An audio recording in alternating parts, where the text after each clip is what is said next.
Let's go. Let's go. Oh, did you want to? Sorry, I'll let you. Next time. I'm in love with you. Snap out of it. I'll have what she's having. Too many guys think I'm a concept, or I complete them, or I'm gonna make them alive. But I'm just a fucked up girl who's looking for my own peace of mind. Don't assign me yours. Caustic wit is my religion. I would make a great queen because I am so stubborn. I say when it comes to stardom and Lauren, there are no accidents. Hi, Karen Peterson.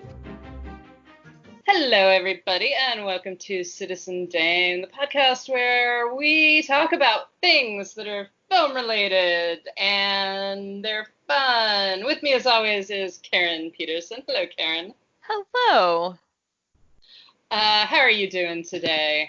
I'm doing all right. How are you? I am not bad. I have adopted a dog. Yay! As we were discussing, which has been a little stressful.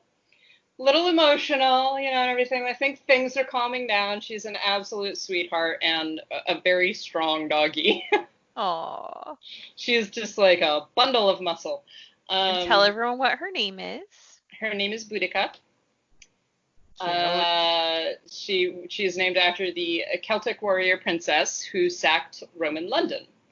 Perfect. So I love it. I felt like it was an appropriate name, and she actually seems to be learning it already, which I am pleased with. She's at least pricking her ears up every time I say it, so I'm happy about that. Cute. So today on the Citizen Dame podcast, we are going to talk about German Expressionism, which often is only referred to as Expressionism because by default all Expressionism is German. That's not true, but well, the Germans are very expressive.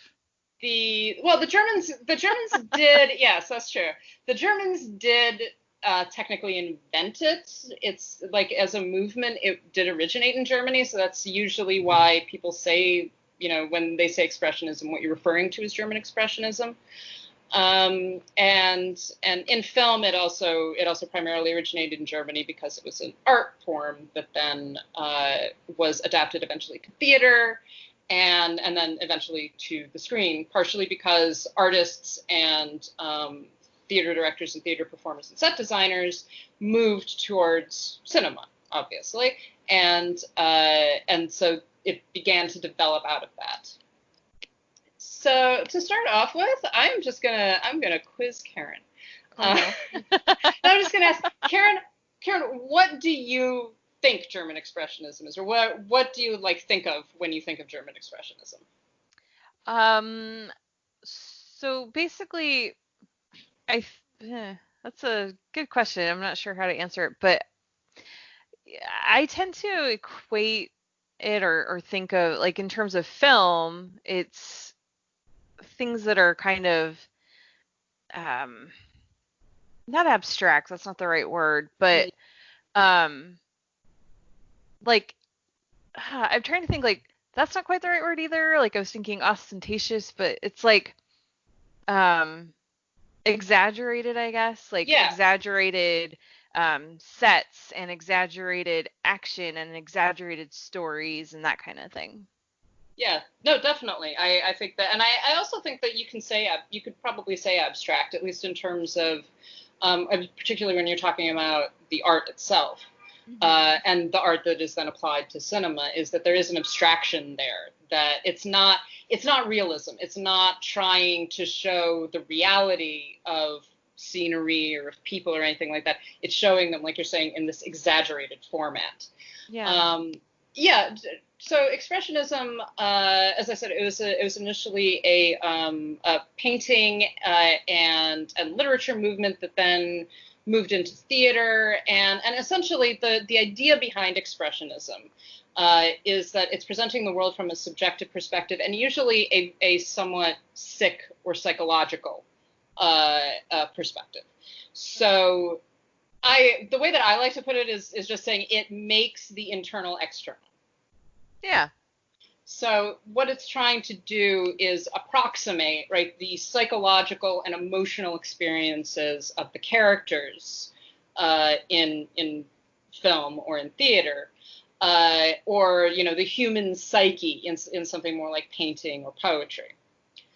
So German Expressionism as a film movement was one of those things that kind of began to develop before the First World War in Germany, and then became very, very popular in the 1920s and during the Weimar Republic in Germany. And the Weimar Republic, just in case anybody isn't aware, the Weimar Republic runs from about 1918, so at the end of World War I, to about 1933, which is the beginning of the rise of the Nazis and the Hitler taking power.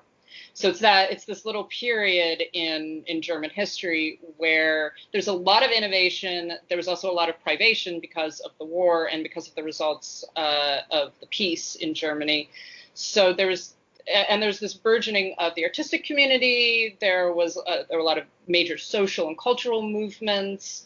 And so in some ways it was a very positive time period for Germany, and it was also obviously a very negative one because underneath all of it was this developing nationalism and an obsession and interest in death that was eventually going to culminate in the rise of the National Socialists. What's interesting about the time period, because I was doing some research on this and trying to understand the early German film industry and what was happening there, because as we talked about a few weeks ago, or I don't even know how long ago it was now, but like as the film industry was growing around the world, there wasn't one country that dominated like there is now. And the United States didn't just it wasn't that everybody looked to America as the standard for film. It was every country was developing its own industry, developing its own voices. And what's interesting about what happened in Germany was that after World War One, the government basically nationalized all the film studios. And so I think that that's where you get this kind of not standardized, but sort of what you're going into right now with the nationalism, it just kind of developed sort of this look and feel of this is what German film is, and made it something that you can define and describe, I guess, is what I'm trying to say.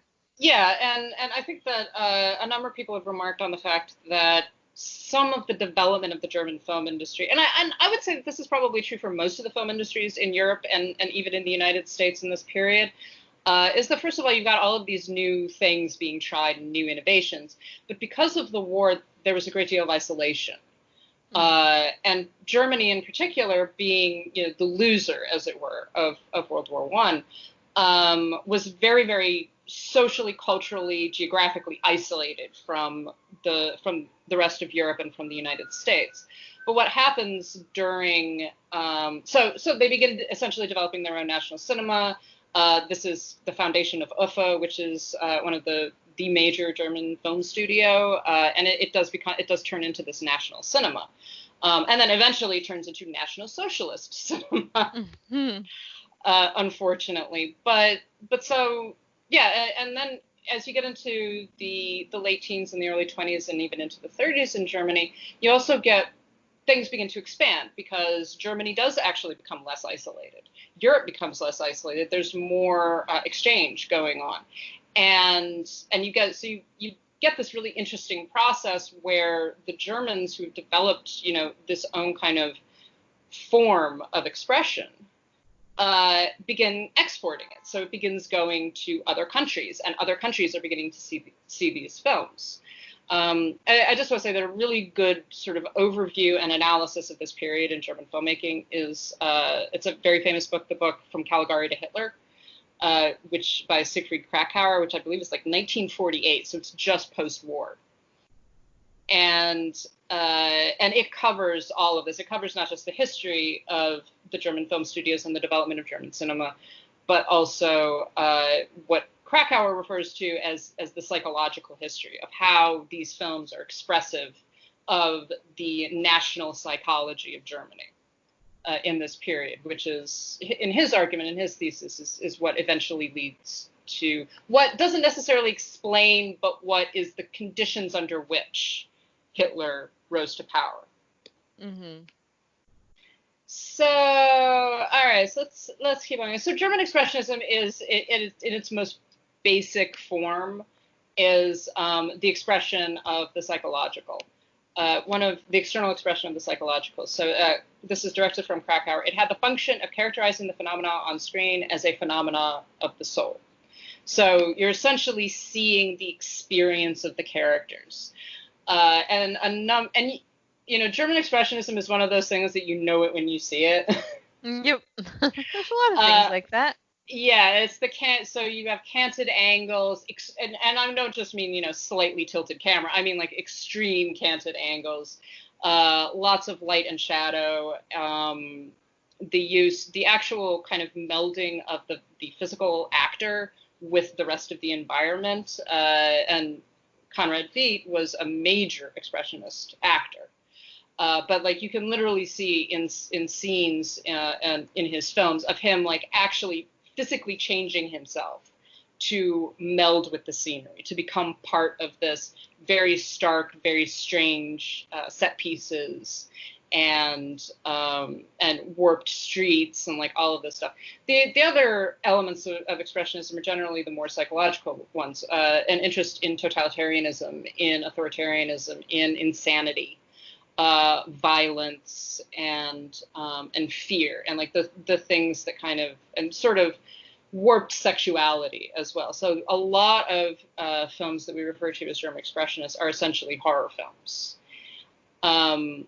And the most famous of these is a film that Karen told me that she has seen. And in fact, a number of people argue that this is the only true German Expressionist film, which I think kind of reduces the argument that Expressionism is a movement, which it definitely is, because it's like, well, if there's only one. You don't have a movement with one movie. Which is the very famous film, Cabinet of Dr. Caligari.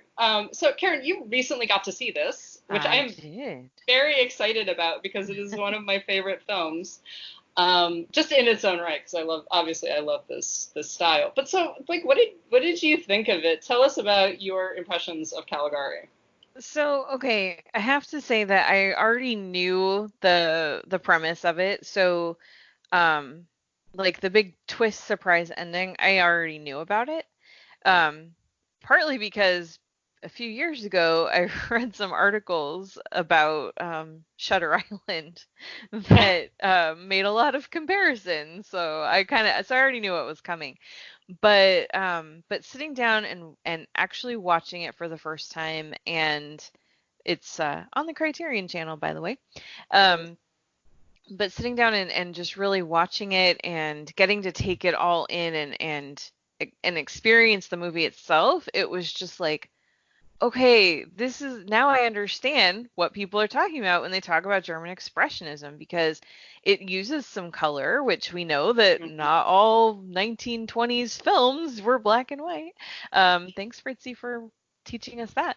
But it uses some color, but it, like, the sets are these very odd angles and these really interesting designs and things, and it really does. I think it would have been fun to watch it not knowing what was coming, but I think that even knowing where it's going and what's going to happen actually really enhances the experience, at least for me. I feel like it did, because of the fact that I really did feel like, wow, okay, I'm inside this person's head, and this is kind of what his experience is. So I thought it was a really, really fun, really creative, interesting story, and it's one of those where you see this movie made in 1920 and how it's still influencing films made in 2020. So yeah, I so agree. I mean, as I said, I love Caligari, and I love it not just because it's an interesting study, but because it's actually a really good film.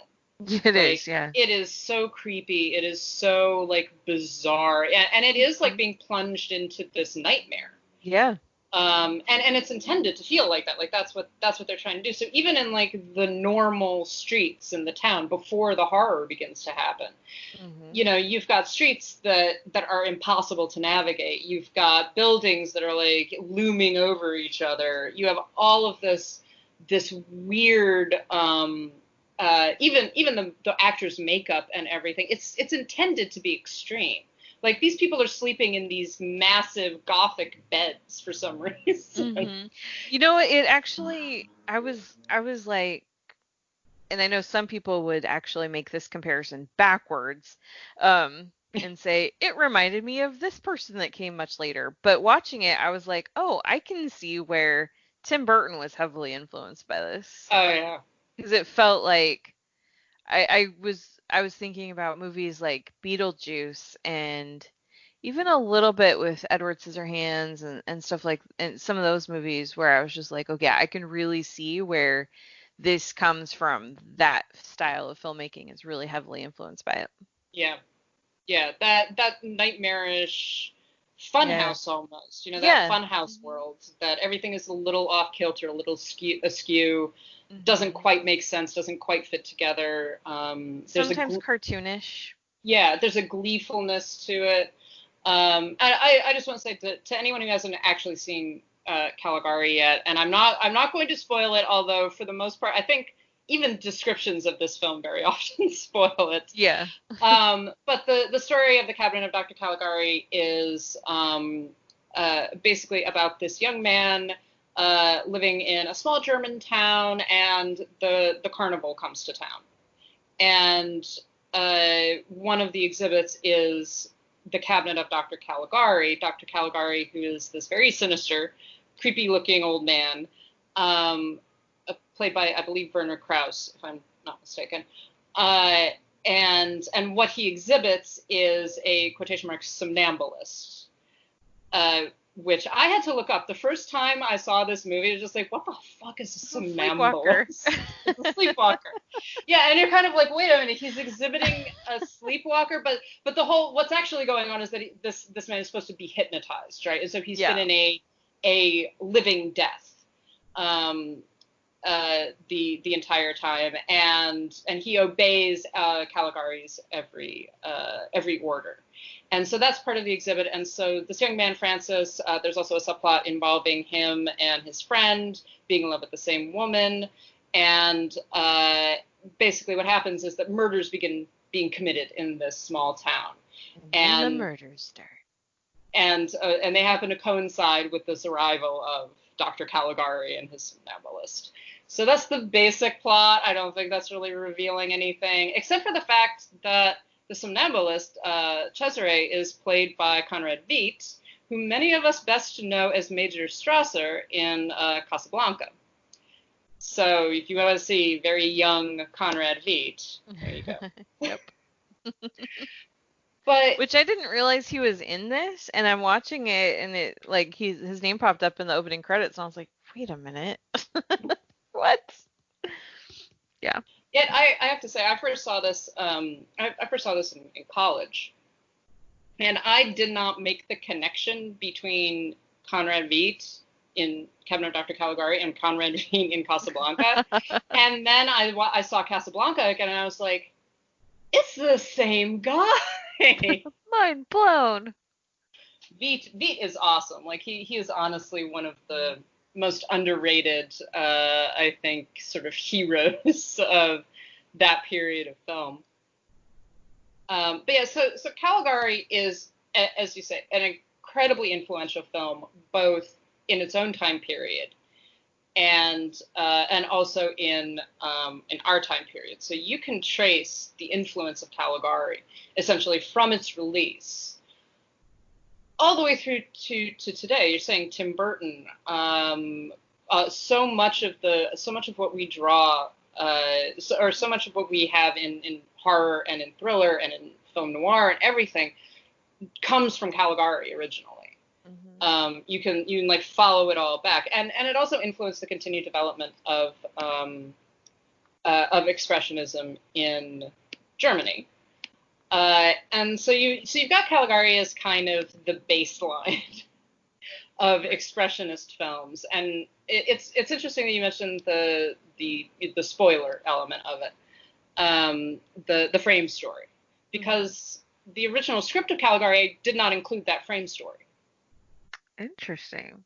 It actually had a different ending, and the director. And now I am blanking on the director's name. Robert Vine. There we go. Yeah. So the director, Robert Vine, actually asked for this frame story to be added, and it does. It's interesting to consider Caligari really without that frame story. And so, like, if you read Krakauer's description, you read anything about Caligari and about this issue of the framing narrative, it changes the film in a really interesting way, because there is almost an explanation for why you have all these canted angles and weird lighting and strange characters and all of that stuff. And then because as soon as you get to the end, you're like, oh, that makes sense. Mm-hmm. But if you remove that frame story, I think it'd be kind of interesting to consider what you're left with. So right. What do you think about that? Yeah, it definitely. Well, I think if you take that out, then it is more like, again, I'm saying this backwards, but then it is more like what we know of Tim Burton films, because those are just weird for the sake of being weird. They're off kilter. They're odd and, again, cartoonish, and there's not a reason for it. It's just a style. So I think if you take out that story for Caligari, then that's what you are left with, and it doesn't make it a bad movie. It just makes it a much different one. It's a very different one. It's a lot less comforting, I think, because there is an explanation, I think, that you can draw from, and there are a couple of different ways you can interpret the ending. But there is kind of a comfortable explanation that you can draw from the ending. If you don't have that, it's not quite so comfortable, because it is like this nightmare essentially, and it's a nightmare that you never particularly escape from. So so Caligari is generally considered to be the first German Expressionist film. However, there are a couple of earlier films, because there's always earlier films. Whenever anything is like, oh, this was the first, it's like, but what about this? Yep. So some of the same elements, the elements that would develop into Expressionism, are also present in a film called The Student of Prague, which was directed by Arthur Robeson, I think. No, Stellan Rye. I'm sorry. Stellan Rye stars Paul Wegner, who is just a major film actor during this period, and that film is actually 1913. But The Student of Prague actually deals with doppelgangers. Essentially, it's very similar to Caligari in kind of a weird way. A little old man is traveling through Prague and comes upon this young man who's who's kind of bored and dissolute and everything, and he makes him an offer, and he makes him the kind of offer that in fairy tales never ever take this sort of offer. So they're sitting in a room, and he says, the old man says, I will give you like 100,000 gold coins. That seems legit. In exchange for anything I want in this room. And they're sitting in the students' rooms in college, right? And of course the student's like, well, of course I'm going to do this. All right, we'll sign this contract. And we can see where this is going. What could go wrong? And what the little old man actually takes is the student's reflection from the mirror. Oh. And it's honestly, it's great special effects, and it is particularly great considering that this film was made in 1913, because you actually have the student standing there, and you see his reflection in the mirror, and then the reflection steps out of the mirror, and it's a great effect. And it is very, very well done. And I know that there are like simple explanations for it, but it's like, wow, this looks very seamless. So essentially what happens is that this doppelganger, this reflection of the student, begins running amok and doing horrible things and killing people. So there's a lot of similarities, obviously, to Caligari. And so Student of Prague is generally considered to be one of the very first art films. So a film that was deliberately trying to be artistic and to use cinema in an artistic way. And it's interesting being this German film, that the first point of departure was horror, because this is based originally on a poem and also on a story by Edgar Allan Poe. So it's a fascinating film. It is one of those where they're obviously very limited by the capabilities of the camera, so you can do a lot of interesting things in terms of special effects, but there are almost no close-ups. It's almost entirely like full body shots of characters, which means and stuff. Yeah, which means that it can get a little boring and it can get a little repetitive, and there's a lot of after a while you're just kind of like, okay, yeah, we get it. Can we get on with it now? But it's a great film. But so you're talking about this, and it's 1913, right? So we're already kind of seeing the foundations of something like Expressionism.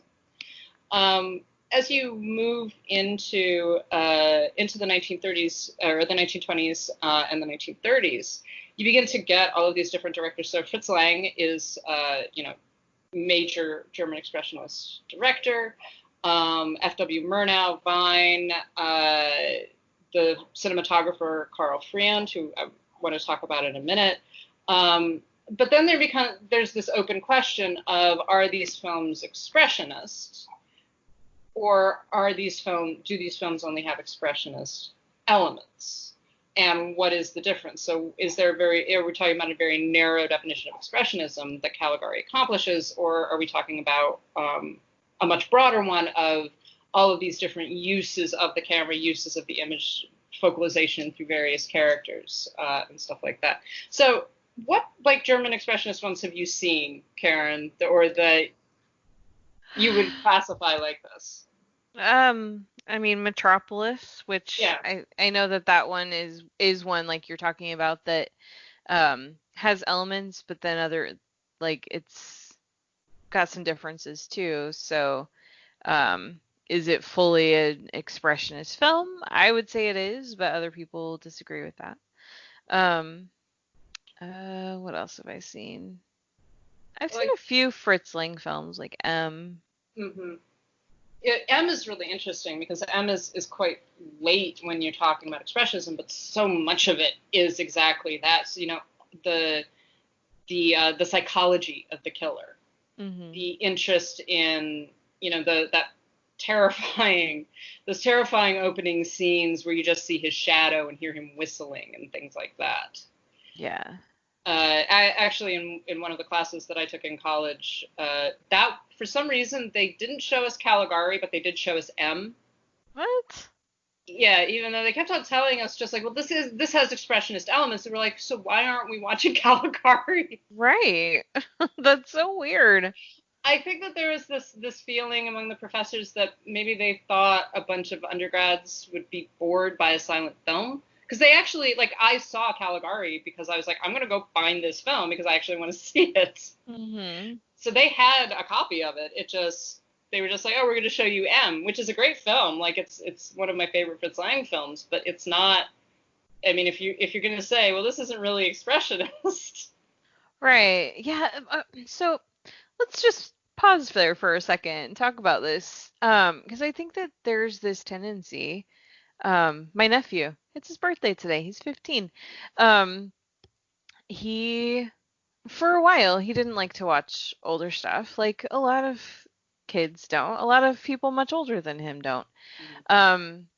But my brother just was really persistent and just was like, oh no, I want you to see these films, because how do you understand what's coming out now if you don't know where it came from? Like what we have been talking about on this podcast for years. And so now my nephew at 15 years old, he loves watching stuff that's older.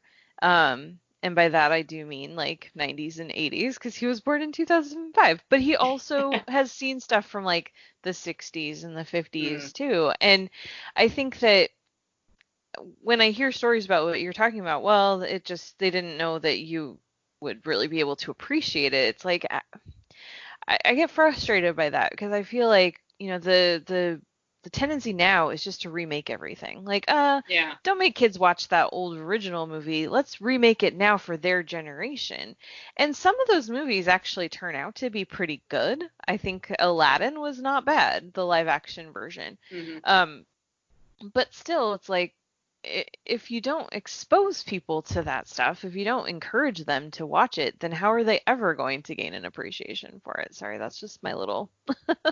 No, I mean, obviously, I agree with you, and I Yeah. think that that was what was so weird. It was even weird to me at the time. Me and my friend Nina, we were in the same class, and we were literally like, let's go find Caligari, because why haven't we Yeah. seen Caligari? And they showed us clips of the film, right? And they were like, okay, this is what, and we were like, that looks really cool. I want to see that, you know. But seeing It's clips of it is not the same. Like what we were talking yeah, about when we no, were talking about when I was explaining my experience with the movie. It's like I knew what it was about, but it wasn't until I sat down. I know you know this. I'm not preaching to you, but it's like and not until I sat down and actually watched it start to finish and could contextualize it that I was just like, "Oh, wow, yeah, this is actually a really cool movie." yeah. And I don't know why we keep shortchanging young people and not giving them encouragement in experiencing these things for themselves. Yeah, and it does kind of create this feeling that okay, this sense that these films are inaccessible, Hmm. right? Or that Well, they're not important enough. Like the yeah, ideas of them are, but the film itself isn't, and that's yeah, so wrong. yeah, exactly. And I think Caligari is a perfect example of that. Is that it is a good horror film. Like Hmm. it just is. It's very very important in the history of film. Um, but one of the reasons why it's so important, and one of the reasons why it was so popular, is because it's a good film. Like it actually does a really great job Exactly. at what it's trying to do. And you also think about it, some of it, and I do think that this argument, you know, oh, this is the only true expressionist film, is interesting because it really is like nothing you've ever seen. Mm. It has you can see its influences in so many different places, but the film itself is very unique. Hmm. And I really like that about it. I like that there. I remember having a conversation about a different film, and one of my friends said, you know, it's one of those tricks that you can't pull off twice, Yeah. but it's a really good trick when you can, even though you can only do it that once. And I feel that like Caligari is that it pull they pull off the trick really really well. Hmm. Yeah. Um, and so yeah, of course, as always, people please go and watch these movies. And seriously, go and watch M. M is a great film. So good. Uh, Wonder where I'm wondering if it's like I'm gonna look because I want to see if it's on Just Watch or anything. Like, because the Student M. of Prague, um, you cannot get that anywhere. I just looked it up. Student of Prague is on I think YouTube. you can get it on YouTube. Yeah.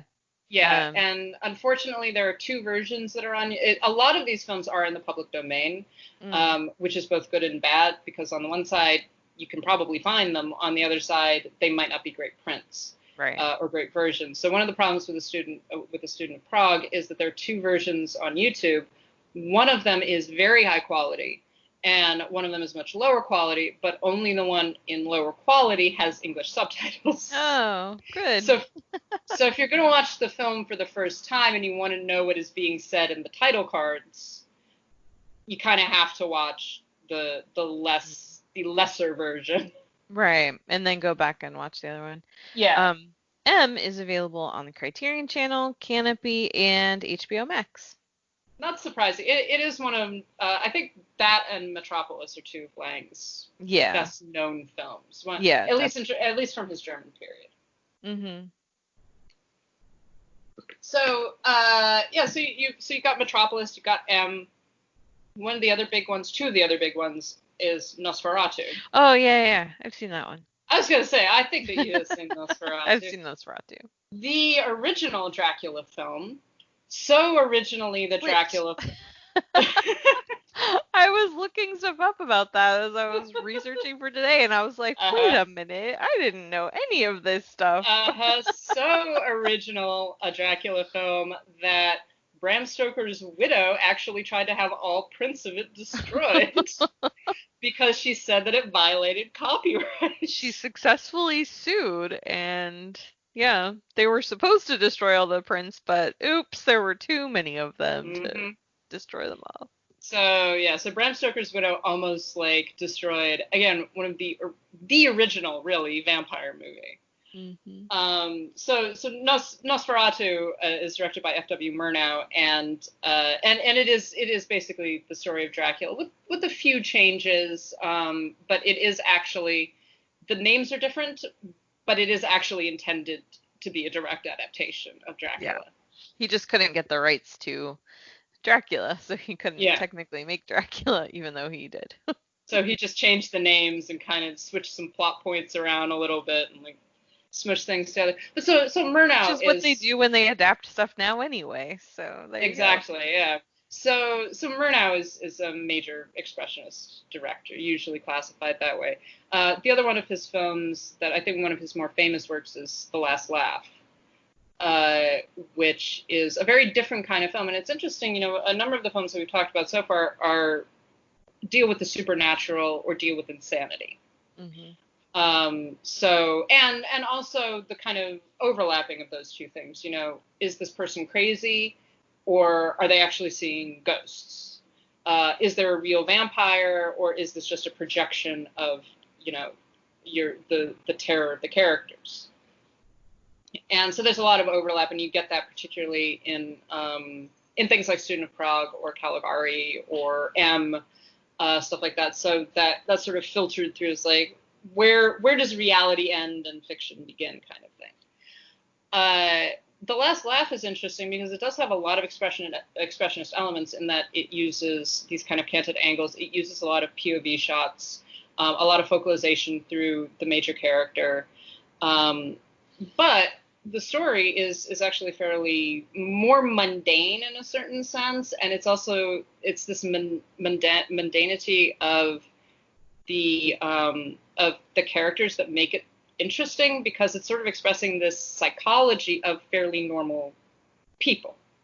So the story is about a doorman at a very posh hotel who is very proud of being a doorman. He's proud of wearing the uniform, and the uniform kind of confers on him this respect in his local community and in the tenement where he lives. So even though he is, you know, constantly just opening the door and carrying suitcases for all of these rich people, he has this pride of place.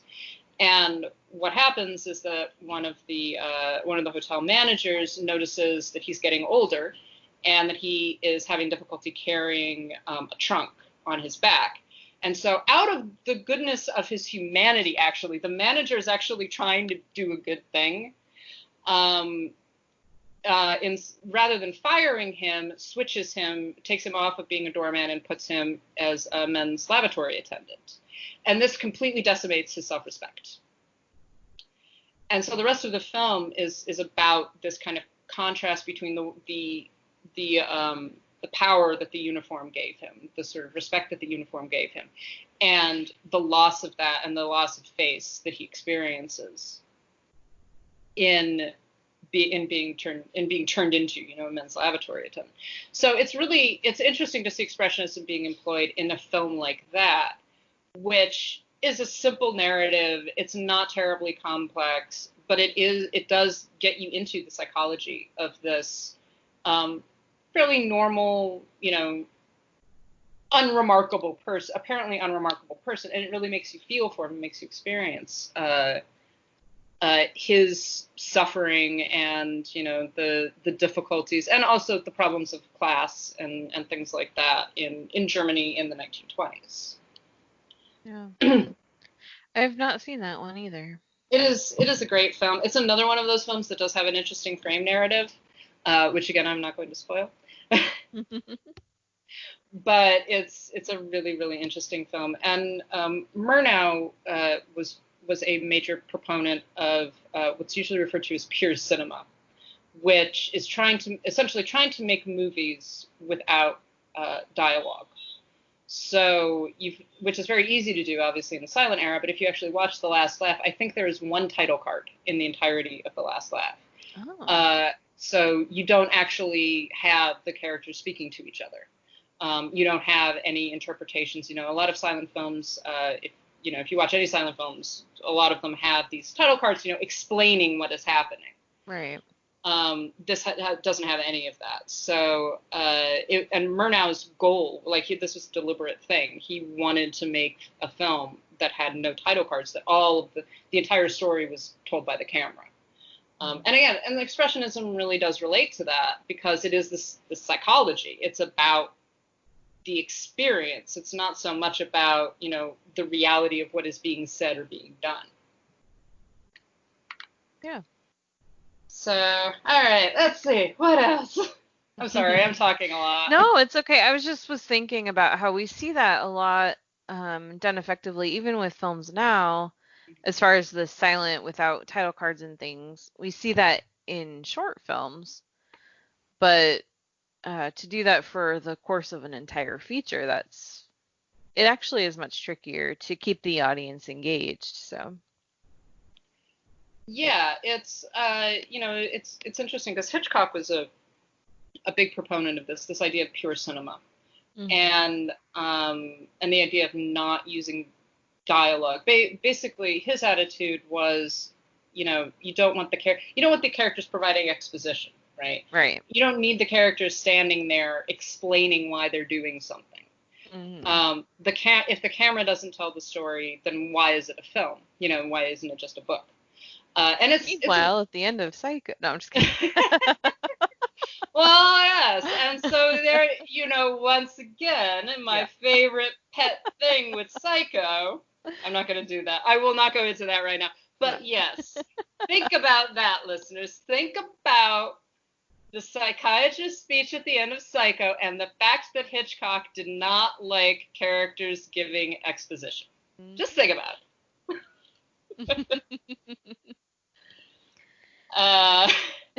Anyway. But so many films do actually rely on characters giving exposition. It's just like, here's what we're going to do. And it is people talking to each other. And usually it's filmed well, right? But it's interesting to look at the directors who do move more towards this idea of pure cinema of, I'm going to show you. Right. I'm going to show you the backstory. I'm going to show you what happened. So that you understand what's happening without having a character step in and be like, and now I will explain this plot point. It's like the villain giving the speech, just like, I suppose you're wondering how I got away with it. Exactly. That's one of the things that drives me nuts in film is when they spend more time telling you than showing you. And I know that's a big thing, like in all of my just fiction literature writing classes when I was younger, was show don't tell, but in film that's especially true because the whole point of film is about showing. It's about visualization. And if you have to rely on explaining things, then it really does derail your narrative in most cases. Sometimes it's necessary to do it a little bit, but if you can't figure out a way to tell your story visually, then you need to rethink it or scrap it and try something else. Yeah, absolutely. No, it's true. It's so true. And it's amazing how many films still rely on what essentially, like you're saying, you are actually told not to do in literature. Yeah, well, especially considering the fact that the beginning of film came from, they used title cards, but so much of it was just what you saw. And so the birth of film came from being able to accomplish that. And it's like in some ways filmmakers have kind of gone backwards and like, oh, well, now we can explain it. So instead of being creative about not explaining it, we're just going to take the easy route. Yeah. And again, going back to my pet director, one of Hitchcock's major maxims was essentially like best films are silent films. And one of the interesting things, in terms of this issue of German films then being exported. So a lot of these films that we're now talking about actually were seen in America and in France, etc. But if you think about it, if you've got a film made in Germany that has no title cards, there's no need for translation. Right. There maybe for some of the signs, if a sign is really important, but very often it's not, right? So you can take The Last Laugh and send it to any place in the world, basically. and have people watch it, and they should be able to understand what is happening, even though this is a completely foreign film. So it is this democratization almost of cinema. It becomes a total mass art form because you can look at it and watch it and experience it in ways that you can't with theater, in ways that you can't with literature. Mm-hmm. The closest you can come is a painting, but obviously a painting is static. But it's this mass form that without the need for dialogue, anyone can experience it and have the same experience. Right. And I really like that about silent film. Yes, I Good agree. silent film. Yes. But even the ones that aren't as good. Yes. Well, and actually, even a lot of the time, Chaplin and Keaton's early stuff is very much like it's all sight gags. There are very few. Sometimes they make like little puns in the title cards, but for the most part, like if they use title cards, it's essentially to be like, "This is the girl." Right. Yeah. He's in love with the girl. That kind of thing. Very basic, because so much of the story is just visual. It's on screen. You don't need the title cards to understand what's happening. Exactly. So, all right. So let's keep on going. So we're talking about the influence that these films have had, both within their own time period and outside of it. I think that you can see pretty immediately some of the effects that Expressionism had on other world cinemas. And some of this is a result of the peculiar history of Germany. But some of it is also just about the general movement. So you get Expressionism in the 1920s and then moving into the 1930s. And you get a famous cinematographer who was an Expressionist cinematographer and worked on, I believe he worked on Caligari. I am not crazy. Maybe I am. I don't know. He worked on Metropolis. He worked on Metropolis. He worked on The Golem, which is another major Expressionist film. He did not work on Caligari. I lied. Oh. Liar! He also worked on Variety, etc. But this is Karl Freund, who goes to Hollywood in the 1930s and is the cinematographer on Todd Browning's Dracula. So you've got a very, and then later Murders in the Rue Morgue. So you've got this connection that is running through from German Expressionism to the foundations of horror films in the United States. And then eventually into, as we're saying, this more expansiveness of the influence of Expressionism. Mm-hmm. And so Germany actually produces a lot of these artists. I mean, a number of the directors that we're talking about, Lang in particular, but also Douglas Sirk and Billy Wilder, a number of these guys went from Germany to the United States eventually and brought many of the same concerns and sensibilities, etc., to Hollywood filmmaking. And Lang in particular is a perfect example of this, that if you watch any of Lang's American films, you see German Expressionism. That's what you're watching. You can follow that path really, really easily. And the dude is making Technicolor Westerns sometimes, which I always find very funny. But so you get all of these influences. So I don't know. So Karen, like, what do you think about this? I've been doing a lot of talking, and I know that I know some of this stuff, but I also don't want to completely monopolize the conversation. Oh, I don't feel like you're monopolizing the conversation. I feel like you're teaching me. I'm trying.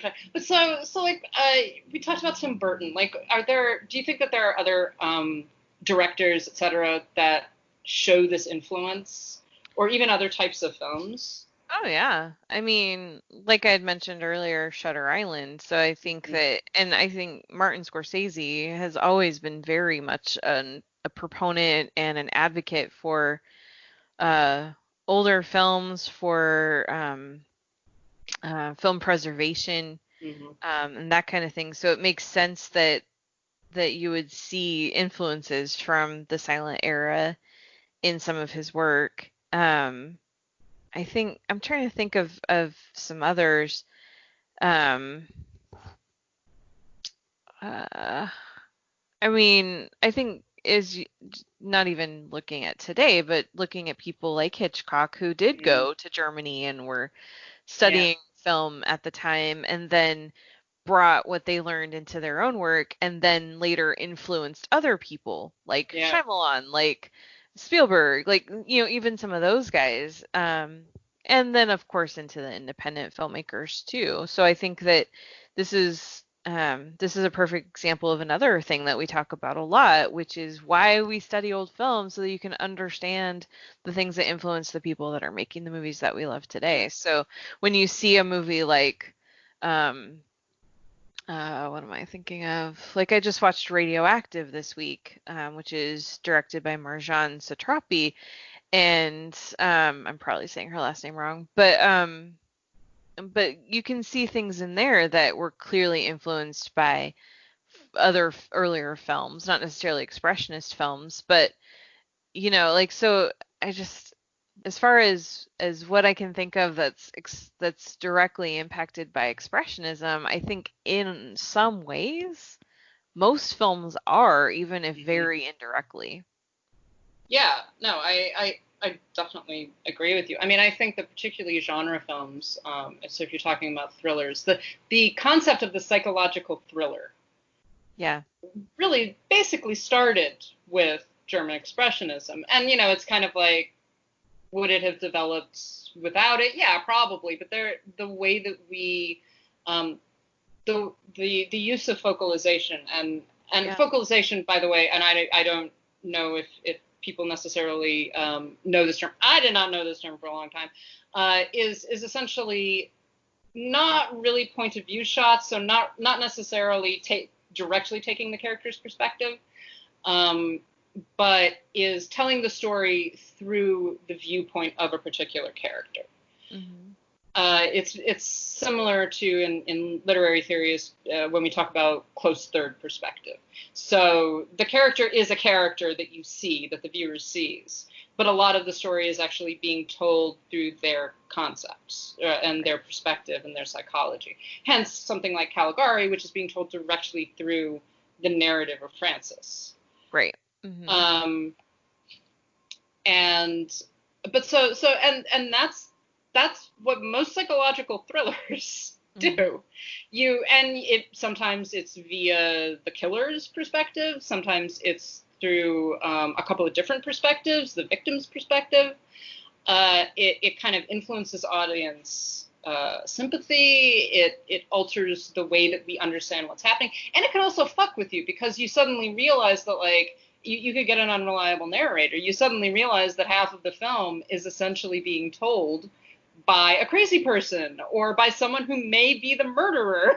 Exactly, yeah. Or that what you think is happening on screen is not actually what's happening on screen, which Yeah. it's funny when you see one movie like that and then you just are able to easily pick it out in every other movie. Like I remember seeing The Others with Nicole Kidman, which I don't know.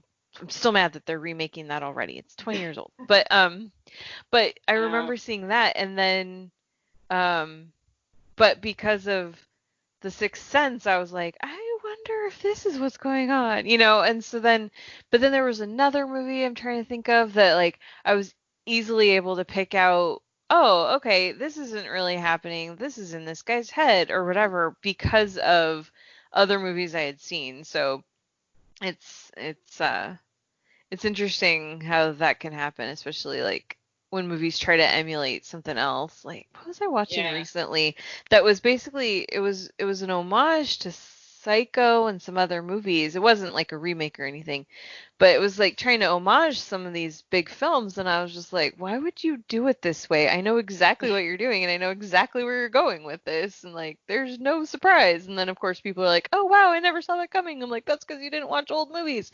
um but yeah, no, but I'm thinking too, just like as you're talking about focalization, but also elements just of the cinematography work too, and production design and things like that, where um like when a character is having sort of like a mental breakdown or some kind of really intense psychological experience, or they're just under duress and you can see kind of these angles stretch out, or they're being shot Yeah. from like up above and to the right or something, and like it's kind of this weird overhead shot where it's very off kilter and kind of makes you feel a little discombobulated, or even some of the production and costume design elements that are kind of gothic in nature are Yeah. part of this expressionist influence too.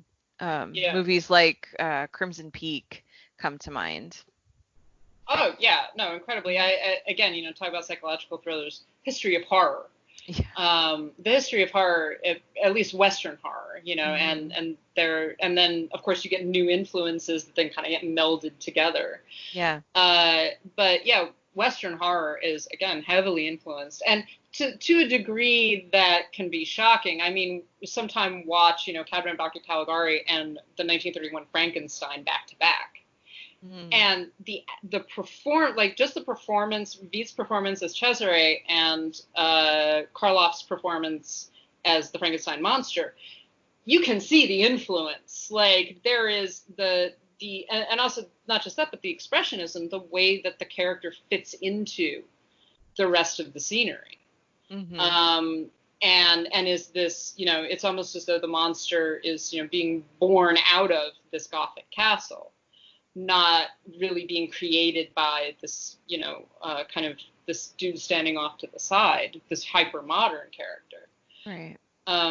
Yeah, speaking about psychological throws, one of my favorite techniques, and I love noticing it, and I like also warning people about it, is that as soon as you have a character telling a story, and then the camera cuts to whatever their story is, that's when you are just like, all right, we need to take all of this with a grain of salt, because this might be a complete lie. Yeah. You're just Yeah. like, here is what happened. It's like, I don't believe that. Right. Like we don't, yeah, why are we trusting you? We shouldn't. Yeah. Yeah. And it's always a good idea also to notice where the story begins and where it ends. Like at what point do we step out of that character's point of view? Yeah. Same thing with like when a character goes to sleep, and it's one of the more annoying techniques to use. But when a character goes to sleep and you don't see them waking up, immediately Assume that they didn't. Yeah, immediately like warning bells should be going off, just like it might be a dream. Yep. It's funny because sometimes I get really annoyed when it turns out that they weren't dreaming, and I'm like, then why didn't you show them waking up? Yes, always show them waking up. Yep. So even within the same time period, you're talking about Lang Coming to America. Todd Browning's Dracula was photographed by Carl Freand. A lot of those early horror films were photographed by him, actually. James Whale's Frankenstein, Jacques Tourneur / Val Lewton, who's the producer of the original Cat People. Hitchcock's films, and then, like you say, you get this trajectory coming out of that a lot of these guys then influence directors and cinematographers and the form of storytelling. So many of the things that we admire as we're saying, and particularly in psychological thrillers or in horror films, and sometimes in dramas as well, come in some way from German Expressionism. So yeah, I think that the continuous refrain of this podcast, beyond Why Are Men, is, watch those early films, because it's, and I don't think it doesn't, it's not saying that these films, that the films that take influence from these are bad or in any sense, like they're lazy. Sometimes they're lazy because they're employing tropes that have been used, since 1920. Right. But I always find it very interesting to see where those things come from, and and how they express the experience of the film itself, and also, in a broader sense, and this is what Krakauer talks about in his book, a broader sense of the zeitgeist, where the society or the culture is at, and why these particular kinds of films are being made at this particular time. Yeah. I find it very interesting that in recent years we have had a major resurgence of horror, given everything that is going on in the United States and all the experiences. We are looking more and more like Weimar Germany, and it kind of bothers me. Yeah, in a lot of different ways, in what's happening politically, in our art. It's really interesting to look at it from that perspective.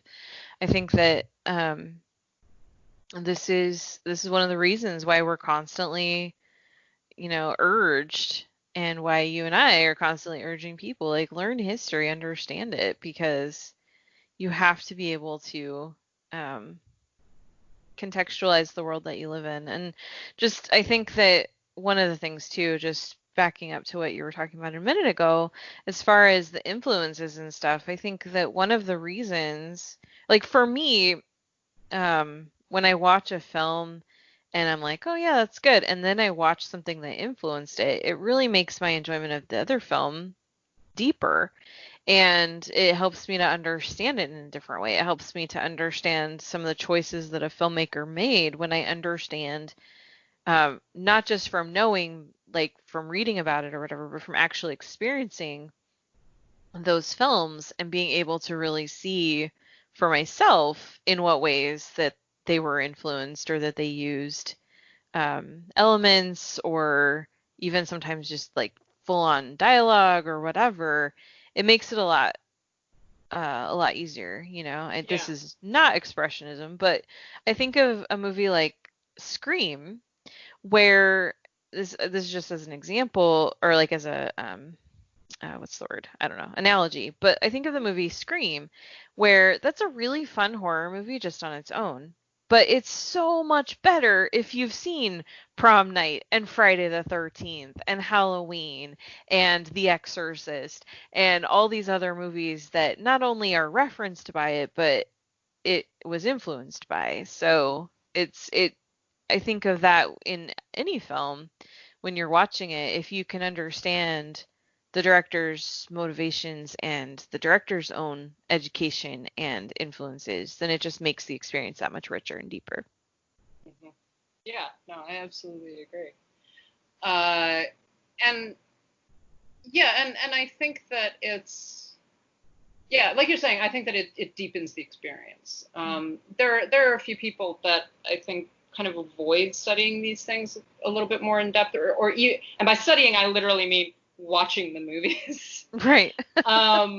More in depth, because they're afraid that it's going to spoil things in some way. That it's like, well, I don't, I don't know. Well, I don't really want to know where these influences are coming from, because I just want to Because it makes experience them feel like their person isn't original after all, or yeah. And sometimes there's a lack of originality. Sometimes I get the impression that Tarantino. Well, and Tarantino is a good example, because we all know that Tarantino uses pastiche. Like, Yeah. that's what he founded his career on, essentially. But it's really weird, if you go back and watch some of the films that explicitly influenced Kill Bill. I remember going back and watching some of those ones, like Lady Snowblood and The Bride Wore Black and stuff like that. And these are films that he has said influenced Kill Bill. Right. Right. And then you go back and watch them, and just like, oh, well, this is a much better film. Yeah. I mean, it definitely, if you're going to steal from the best, but also be certain that you're using them in a way that is different, because otherwise it's just going to be stealing. It's like, this doesn't really do much, does it? Yeah, there's homage, and then there's just copying. Yeah, and I think that Scream is a great example of homage, and of course it's being made by one of the masters of horror, so it makes sense. Right. He knew exactly what he was doing. Because he made those films. Yep. But yeah, where it's deliberate meta, it's deliberate homage and pastiche, but it also, like you're saying, you can watch that film and enjoy it for what it is without really knowing all of the references. It's deepened by knowing the references, but I think that's really the distinction. It's there's some films that are deepened by being aware of those references and knowing what the filmmaker is up to, and other films that are just incredibly superficial. Yeah. I mean, I personally put Tarantino in this category. Other than there are a couple of his films that I think have more to say than others, but that a lot of it really is just kind of a cobbling together of influences, and not really original pastiche, I guess. Yeah. I don't know. That sounds kind of weird. I agree with what you're saying, though. I think that the problem with Tarantino is that it's not that he doesn't understand what he's talking about or what he's using as references, but I feel like in a lot of ways he counts on his audience not to know. And so he uses it to make himself look really smart and clever, and it comes off, to me, it comes across as very disingenuous in a lot of ways. But it's weird because he also does a lot to try to preserve film history too, so I don't really understand his deal, but I do feel when I'm watching his movies that there's not enough respect isn't the right word, but there's not enough to differentiate, like, that this is him taking influence versus him just straight up copying. Yeah. And when you copy something, it usually ends up being a diminished version of it. Yeah. There's the sense that there's no real project underneath all of it. Yeah. And I mean, and we're not going to get into talking about postmodernism here, but that's kind of what he's doing, is this postmodern pastiche, right? But the whole point is that when you're doing something like that, there's a point to it, right? You're bringing all these different influences together and kind of cutting and pasting, right? But you're doing it with an intent. Yes. And the intent, and I'm sorry guys, but the intent cannot simply be, it sounds cool. Like that, yes, that can be fun sometimes, but that's not really particularly interesting. And I feel like a lot of Tarantino's work is exactly that. He does it because it looks cool, and there's nothing really else going on underneath it. Yeah. It's surface level. There's nothing deeper. It's very superficial. So I think that is, I mean, we've talked a lot about a lot of different things. I think that is probably going to wrap us up about German Expressionism. But did you have any final thoughts on German Expressionism, Karen, that you want to share? It's super fun and cool, and watch movies on Criterion, on Canopy, on Hoopla, on YouTube, wherever you can. Watch the movies that influence the movies that you love. Which we talk about a lot, but in this case, it's specifically movies like The Cabinet of Dr. Caligari. Yeah, absolutely. And again, so many of these films that we're talking about are available, are public domain films. So you don't even have to have a subscription to anything in order to watch them. And then some you can, always, I mean, I always think that you should try to watch the best quality versions that you can possibly get. Yes. But some people can't afford that. Some people can't do it. But so many of these films, particularly the silent ones, are just there. Like, go on to YouTube and they're sitting there and you can watch them. And they're interesting and intriguing and well-made films and everything. So please watch them. So that is going to wrap us up. Thank you so much, everybody, for listening to this discussion of German Expressionism, which I'm very excited about because I like talking about this stuff. And this is one of the reasons I love talking about these topics, is because, I mean, I tell people watch older movies, but it's also I'm telling myself that, and this gives me kind of a way to focus what I'm going to watch and when I'm going to watch it. So, like, for me this week, like I said, I couldn't do an episode on German Expressionism without having seen Caligari. Yeah. So I was like, okay, I have to watch it this week. I knew I needed to watch it this week, and so it gave me, I mean, not that I needed a reason, but it gave me like kind of a deadline of like, this is when you need to watch it. But it also gave me the opportunity, because I was watching it while I'm also studying other things, so I'm also properly contextualizing what I'm seeing at the same time. Yeah, and like I've been sitting around reading From Caligari to Hitler, and I have read pieces of it before when I've done work on this, but I've never actually read the book cover to cover, and it's very interesting, first of all, to reread what I've read before, and to read the other things as well. And this is not just a book about German Expressionism, but it deals with that in depth because that's a lot of what's going on in the time period. But I do encourage people, you don't necessarily have to read the entire book, but read the introduction, because the introduction creates a very good framework for what Krakauer is talking about. And then the rest of the book goes into detail, obviously, but it's a very good sort of shortish essay. And seriously, you will be terrified of how close contemporary America seems to Weimar Germany. It's a little troubling in places, but it's really interesting, and I think it's actually important for that. My library does not have that book. I'm very upset, but that's okay. I'll buy it. Yes. I bet that you could at least find the introduction as a PDF online. I'm certain that it's somewhere. I think that the whole book might actually be available. I have a paperback copy of it, but the whole book might be available online. So, again, it's 1948, so it's not a terribly recent publication. Right.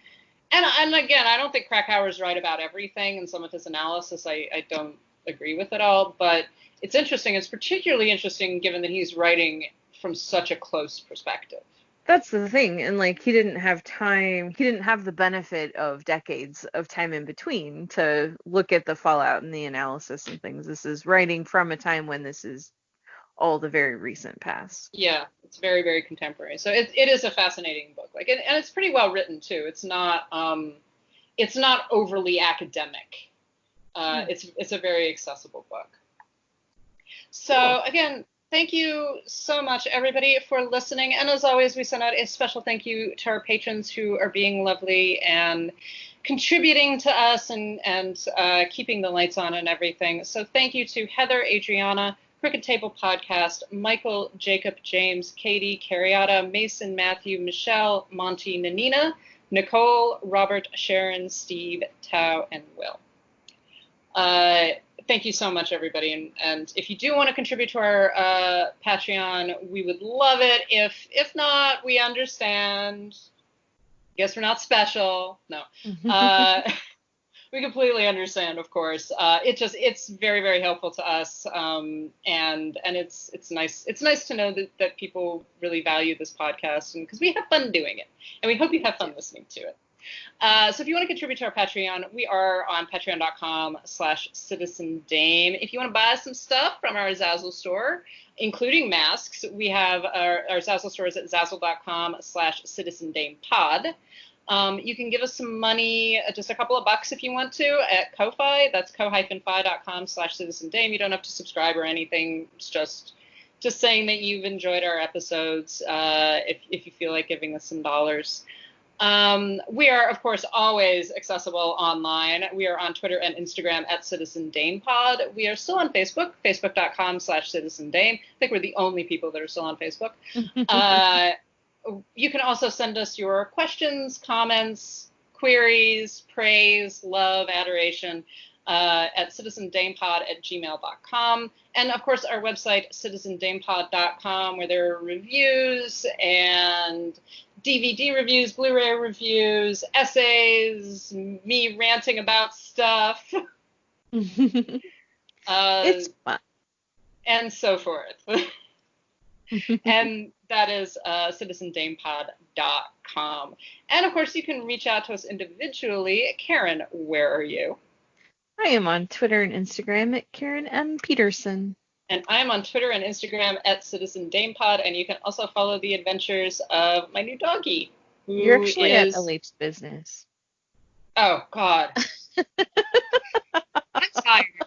I have to say, the past 3 days I have not slept, so I apologize. I am at LH Business on Twitter and Instagram. That is also where my dog is. I mean, she might wind up on the Citizen Damepod Twitter and Instagram, but for right now, that's where she is. Also acceptable. Also acceptable. All right. So with that, I'm going to go take a nap.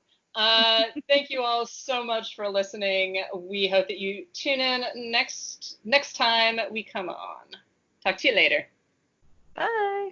All right, Mr. Burns. You win, but beware. We Germans aren't all smiles and sunshine. Ooh, the Germans are mad at me. I'm so scared. Ooh, the Germans.